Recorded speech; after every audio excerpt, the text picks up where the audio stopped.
क्या खत्म होने वाला है वो सपना जिसे मोदी शाह ने साथ मिलकर देखा था? जब भारत की सेना बॉर्डर पर चीन के जवानों को दौड़ा रही थी, उधर चीन नेपाल में गुप्त ऑपरेशन को अंजाम दे रहा था। 1 महीने पहले जब चीन ने अपने इस वुल्फ वॉरियर को नेपाल से वापस बुलाया था, तभी इस बात के संकेत मिल गए थे कि चीन कुछ बहुत बड़ा करने वाला है। अभी तक नेपाल के प्रधानमंत्री शेर बहादुर दोबा थे।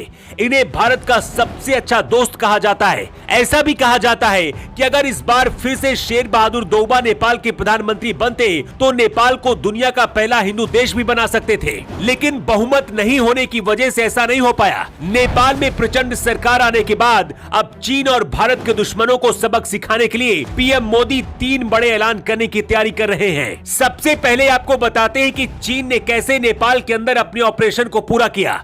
जुलाई 2021 से पहले जब केपी शर्मा ओली नेपाल के प्रधानमंत्री थे, अपने ज्यादातर फैसले चीन के इशारे पर लेते थे। केपी शर्मा ओली ने भारत के साथ दुश्मनी की और सीमा विवाद के साथ ही और भी कई तरह के बयान देकर बवाल मचाया था।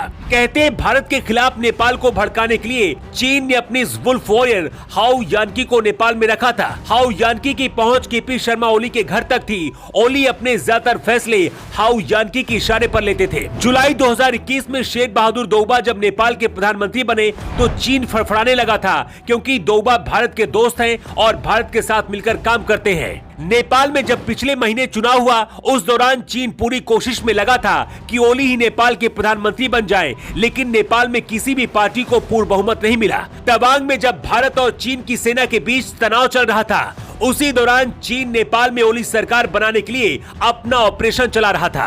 ओली का प्रधानमंत्री बनना संभव था। ऐसे में प्रचंड के साथ ओली ने 2.5 साल प्रधानमंत्री बनने की डील की और प्रचंड नेपाल के प्रधानमंत्री बन गए। दावा किया जाता है कि प्रचंड और ओली की दोस्ती कराने में चीन का ही पूरा हाथ है। नेपाल में प्रचंड सरकार आने के बाद भारत को क्या खतरा है और पीएम मोदी अब कौन से 3 बड़े फैसले लेने की तैयारी कर रहे हैं, उसके बारे में आपको बताते हैं। 2008 में जब पहली बार प्रचंड नेपाल के प्रधानमंत्री बने थे, चीन के इशारे पर काम कर रहे थे, इसलिए खतरा और बढ़ गया है। ओली और प्रचंड को मोहरा बनाकर चीन भारत नेपाल के बीच फिर से सीमा विवाद शुरू करने की कोशिश करेगा। 1 साल पहले चीन के इशारे पर ओली सरकार ने गलत नक्शा जारी करके भारत के कई इलाकों पर अपना दावा ठोक दिया था। शेर बहादुर दोबा के प्रधानमंत्री बनने के बाद नेपाल में चीन का प्रोजेक्ट BRI यानी कि बेल्ट एंड रोड इनिशिएटिव बंद हो गया था, लेकिन अब इसे चीन बहुत तेजी से फिर से शुरू करेगा। अगले 2 महीने तक भारत वेट एंड वॉच की रणनीति पर काम करेगा। इसके बाद नेपाल को काबू करने के लिए सबसे पहले भारत नेपाल का सी रूट बंद कर सकता है। नेपाल अभी भारत से होकर ही समुद्री रास्ता तय करता है।